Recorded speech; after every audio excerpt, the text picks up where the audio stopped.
안녕하세요. 저는 중학생 때 어머니를 잃었습니다. 그 젊으신 나이에 간암 판정을 받으시고는 항암 치료 끝에 세상을 떠나셨지요. 그렇게 어머니가 돌아가시고 나자 저희 부자는 쓸쓸하게 살았습니다. 간혹 고모가 집에 들러서 밥도 차려주고는 했지만 남자 둘이서 지내는 게 참 어색하더군요. 특히 엄마가 돌아가시자 그렇게 저를 이뻐해 주시던 외할머니도 외삼촌도 이모까지 엄마가 돌아가시던 날 장례식장에서 저희 아버지의 멱살을 잡고 때리며 내가 죽인 거라고 소리 지르던 그 이후로는 얼굴 한 번 본 적이 없습니다. 그들의 말과 달리 아빠와 엄마는 정말 사이가 좋던 분이셨습니다. 단지 외가에서는 아버지를 별로 좋아하진 않았다고 들었어요. 좋은 대학 나와서 회사 다니던 엄마와 달리 고졸 출신의 사업한다던 아버지. 그런 아버지가 사업을 하다가 부도가 난 이후로는 더더욱 아버지를 싫어했지요. 그때마다 엄마는 아버지를 항상 응원해하며 꼭 일어설 수 있다고 응원하셨고 아버지는 그 힘으로 다시 사업을 일으킬 수 있었습니다. 하지만 그런 아버지를 외가에서는 항상 탐탁지 않게 생각했고 저희 살림살이가 나아지며 반지하 같은 곳에서 살다가 아파트로 이사하고 난 뒤에도 외할머니는 아버지에게 용돈을 받아가면서도 항상 저희 아버지를 무시했었죠. 그러던 중 어머니가 간암 판정을 받아 입원한 병실에서 아버지의 멱살을 잡더니 급기야 장례식장에서 뺨까지 때리던 외가를 저도 좋아하진 않습니다. 그런 아버지랑 별개로 내 새끼라고 하면서 저는 귀여워하셨지만 그렇게 막대하는 외가가 뭐가 그리 좋았겠나요? 그 이후로 인연이 끊어지다시피 한 사이였죠. 그렇게 아버지랑 저는 서로의 상처를 보듬으며 살아갔어요. 다행히 아버지의 사업은 그 이후로도 운 좋게 더욱 번창하기 시작하여 더 큰 제조 설비도 갖추면서 살림살이는 더 많이 나아졌네요. 아버지는 항상 웃으시며 이 공장은 나중에 너가 다 가져가라며 말씀하시곤 했었습니다. 엄마의 빈자리를 메꾸시려고 부단하게 노력을 하셨던 아버지. 저도 그런 아버지를 위해서 지금 제가 할 수 있는 건 열심히 공부하는 것밖에 없었습니다. 나름 그래서 열심히 노력한 덕분인지 저는 전교 상위권의 성적을 유지하며 대학도 괜찮은 대학에 입학했을 20살이 된 무렵 어느 날 아버지가 저를 불러서 우물쭈물 말을 잘 못하시더군요. 저는 아버지에게 무슨 일인데 그러냐고 말을 해보라고 하자 아버지는 얼굴을 붉히시며 사실 2년 전부터 만나시던 분이 있다는 겁니다. 이제 너도 성인이 되었으니까 아빠도 새 장가를 들까 생각도 하는데 너는 어떻게 생각하냐는 말에 저는 그때 엄청난 충격이었습니다. 저에게 있어서 엄마란 존재는 신성한 존재였는데 그게 깨어지는 느낌이었으니까요. 그래도 한편으로는 아버지 같이 좋은 남자를 누가 놔둘까 싶었습니다. 돈도 있고 아직 나이도 40대이시니까 고모도 가끔 와서는 재혼 안 하냐며 주변에서 너 좀 소개시켜달라고 그렇게 난리라고 했던 말을 우연히 얼핏 들었기도 하거든요. 거기서 제가 반대한다고 해봐야 오히려 아버지와 사이만 어색해질 거라는 걸 알았기에 마지못해 알겠다고 했습니다.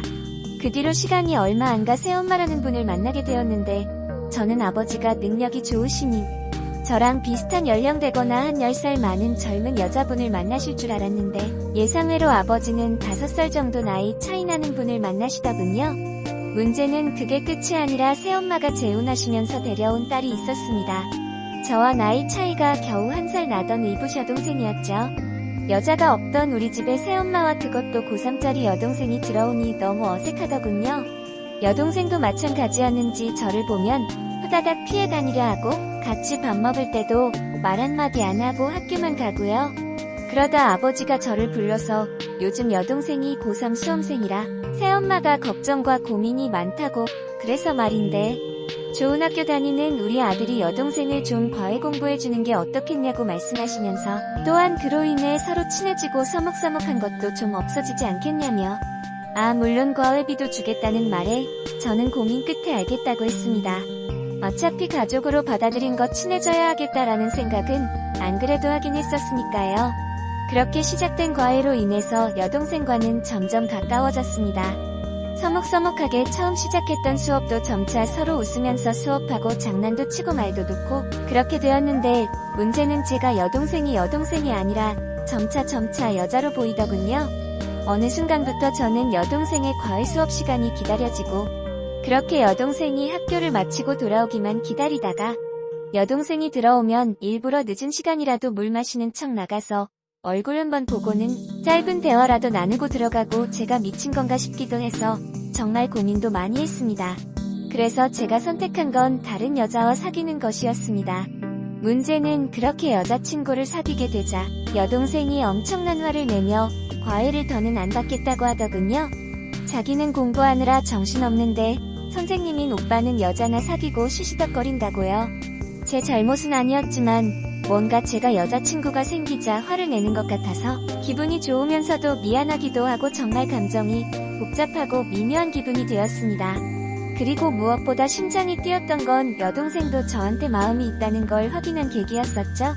여동생에게는 알겠다고 사과를 하고 여자친구와도 얼마 안 가 헤어지게 되었었죠. 솔직히 그때부터 저희 관계는 많이 발전했었던 것 같습니다. 수업하다 손도 잡기도 하고 여동생도 제 손을 잡으며 앞으로 여자 사귀지 말라며 말하는 게 그렇게 이뻐 보일 수 없었으니까요. 그래도 공부할 건 제대로 공부했고 성적도 과외전보다 훨씬 잘 나와서 여동생도 괜찮은 대학에 진학을 하게 되자 새엄마와 아버지는 너무 기뻐하며 과외를 시킨 게 제일 잘한 일이었다고 칭찬했었죠. 겉으로 보기에 저희 의붓남매는 사이가 너무 좋아 보였고 딸의 성적까지 대폭 올랐으니 이만한 일이 어딨을까요? 그러나 저희 의붓남매의 사랑은 이미 돌이키기엔 너무 늦었습니다. 성인이 되자 그때부터는 의붓남매가 아닌 연인으로 살기 시작했어요. 주변에는 남매란 소리도 안 하고 그냥 여자친구라 말하고 다녔습니다. 어차피 그녀와 저는 성도 달랐으니까요. 그리고 그때 둘 다 너무 진지해져서 여기저기 알아보니 여동생이 아버지 밑에 입양만 안 되면 여동생이 저와 결혼도 할 수 있더라고요. 법적으로 문제가 될 것 없이 서로 결혼할 수도 있다는 걸 알게 되자 저는 솔직히 정말 기뻤고 행복했습니다. 그래도 부모님께 말씀드리기에는 좀 더 신중해야 되겠다 싶어서 일단 조금 더 비밀로 하고 다녔습니다. 그렇게 시간이 흘러 제가 21살이 되었고 군대 가기 전에 여자친구이자 의붓 여동생과의 관계는 더욱더 깊어져서 제가 군대를 가던 날 여동생이 너무나도 서럽게 울며 저에게 대하는 행동들을 보고 그때부터 부모님께서는 점차 저희 관계를 눈치챘던 것 같았습니다. 한 번은 군대의 아버지께서 면회를 오셔서는 저에게 여동생과의 관계를 묻더군요. 저는 갑작스러웠지만 어차피 말씀드려야 할 부분이었기에 고민 끝에 말씀드리길 아버지. 저는 여동생 정말 사랑한다고 어차피 아버지 딸도 아니고 저랑 피가 섞인 것도 아니고 예전에 그래서 법적으로도 알아보니 우리는 결혼해도 된다고 말했더니 아버지는 야 이놈아 천벌 받을 소리 하지 말라고 세상에 여자도 그리 많은데 꼭 그래야 하겠냐? 며 말씀을 하셨고 저는 생각이 변함이 없다고 나중에 여동생이랑 결혼하겠다며 단호하게 말씀을 드렸었죠. 아버지는 어린 나를 풋사랑이라고 너희 마음이 영원할 것 같냐며 절대 안 된다고 단호하게 못 박으며 화를 내고 가셨고 나중에 여동생 통해서도 들었는데 집에서도 아주 한바탕 난리가 났었다네요. 그럴수록 저희 둘의 마음은 더욱 커져만 갔었습니다. 제가 군대를 전역하고 나서도 저희 둘은 헤어지기보다는 저는 집을 나와 대학 근처에서 아르바이트를 하며 자취를 했고 여동생은 집에 있으면서 한 번씩 제 집에 들러서 연인관계를 이어갔습니다. 부모님은 대체 언제까지 이런 말도 안 되는 짓거리를 할 거냐는 말에 저는 그냥 허락해달라고 어차피 20년을 남으로 살다가 성인 남녀가 만나서 사랑에 빠지는 게 뭐가 그리 잘못된 거냐고 저도 아버지 새엄마 받아들이는 거 허락했듯이 아버지도 새엄마도 저희 둘 결혼하는 거 받아주시면 안 되겠냐고 말했더니 아버지께서는 갑자기 눈물을 흘리시며 그런 점들은 너에게 정말 미안하다고 하지만 진짜 내 자식들이 그런 걸로 손가락질 받는 건 보고 싶지가 않다고 서로 미친 듯이 너무 좋아해서 결혼해도 이혼하는 세상인데 너희들이 그런 사이에서 사람들에게 손가락질 당하면서까지 결혼해서 나중에 서로 안 맞으면 정말 그때는 어쩌려고 그러냐고 다시 한 번만 잘 생각해보라고 말씀하시자 저의 마음은 변함이 없다고 말씀드리니 아버지께서는 절 빤히 보더니 그럼 나도 이제 내 아들 죽었다고 생각하겠다고 내 재산이든 뭐든 10원짜리 하나 너한테 못 주겠다고 철이 들어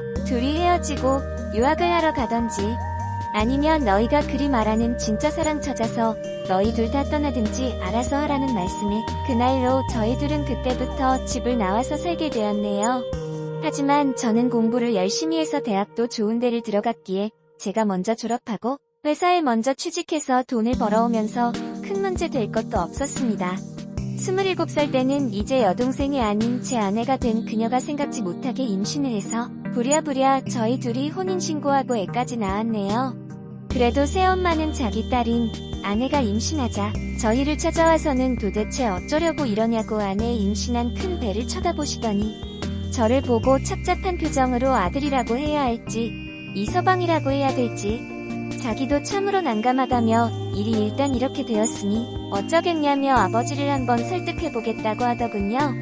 하지만 아버지는 자신이 한 말을 지키고 싶으신 건지 손자 태어나는 그날까지도 단 한 번도 저희를 보러 오신 적이 없었습니다. 명절날 인사를 드리러 가도 문도 안 열어주시고 오히려 오지 말라고 쫓아내시던 아버지. 그래도 저희 부부는 남부럽지 않게 행복하게 살았습니다. 아내와 저는 그 이후로 맞벌이를 하며 절약하고 저축하며 모은 돈으로 작은 빌라 원룸에서 시작했던 신혼생활도 학자금 대출까지 다 갚고 이제는 전세로 아파트도 구했고 저희 아들을 위해서 서로서로 누가 더욱 아니 할 것 없이 진심으로 아끼고 행복하게 살았습니다.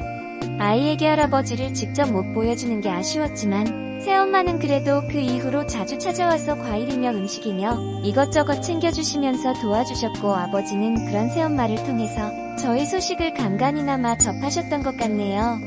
그러던 어느 날 새엄마가 저를 보더니 우시면서 아버지 좀 빨리 찾아가 보라며 말하더군요. 직감적으로 저는 저희 아버지에게 무슨 일이 생겼음을 느끼고는 무슨 일이냐고 했더니 아버지가 글쎄 가난이랍니다. 저희 친엄마가 돌아가신 병이랑 똑같은 병이 온 것이었죠. 이번 건강검진 때 발견했다며 지금 병원에 입원해서 있으시다는 말에 저는 미친 듯이 뛰어나가 아버지 병실로 들어갔습니다. 그렇게 병실에 들어가니 아버지는 힘든 표정으로 멍하니 창밖을 보며 누워있으다가 제가 온 걸 보고는 언제 힘든 표정을 지었냐는 듯 애써 웃음을 지으며 우리 아들 왔어 라는 말에 저는 눈물이 절로 흘러내렸습니다. 아버지는 저에게 그동안 아빠가 얼마나 미웠겠냐고 이 아빠가 우리 아들한테 상처만 주고 가는구나 라는 말에 저는 아버지 손을 붙잡고 아니라고 제가 죄송했다고 아버지 이렇게 누워있지 말고 어서 다시 건강해져서 퇴원하시라며 펑펑 울었습니다. 그 뒤로 새엄마는 저에게 따로 말씀해 주시길 그동안 너희 아버지가 티를 안 내고 말을 안 해서 그렇지 내가 너희 생활하는 사진들을 아버지에게 카톡으로 보내주면 이런 건 쓸데없이 왜 보내냐고 하면서도 혼자 몰래 그 보내준 사진 보면서 울고 있던 뒷모습을 보기도 했고 예전에 아들이 우리 집에 찾아왔다가 아버지가 문전박대하고 쫓아냈었지만 너희가 그렇게 돌아가고 나서는 너무나도 우울해했단다라고 말씀해 주시는데 저는 그 말을 듣는 순간 말로 이루어 표현할 수 없는 울컥함이 몰려와 얼마나 그날 미친 듯이 울었나 모르겠습니다. 저희 아버지는 어느새 이렇게 약해지셨는지 손을 잡았는데 몸이 너무나도 힘이 없이 가볍더군요. 아버지는 자신조차도 마지막이 다가오는 걸 느꼈는지 그 이후 손자도 보고 그 아픈 몸으로 손자가 너무 이쁘다며 안아도 보시더니 임종 직전 유언으로 저에게 말씀하시길 결혼식 올리라고 이 못난 아비의 미련함 때문에 너희 둘이 이렇게 행복한데 막아서 고아처럼 살게 했으니 얼마나 그동안 서러웠겠냐고 나 때문에 결혼식도 못했으니까 내가 죽고 나면 결혼식은 누구보다 멋있고 이쁘게 올렸으면 좋겠다고 말씀을 하시고는 며칠 지나지 않아 돌아가셨습니다. 아버지 유언대로 저희는 새엄마이자 장모님을 모시고 결혼식을 올렸네요. 그리고 아버지께서 저희 부부한테 돌아가시기 전에 모든 재산을 정리하시고는 신혼집으로 남겨두신 아파트에 들어가니 참 아버지 생각이 많이 나더군요.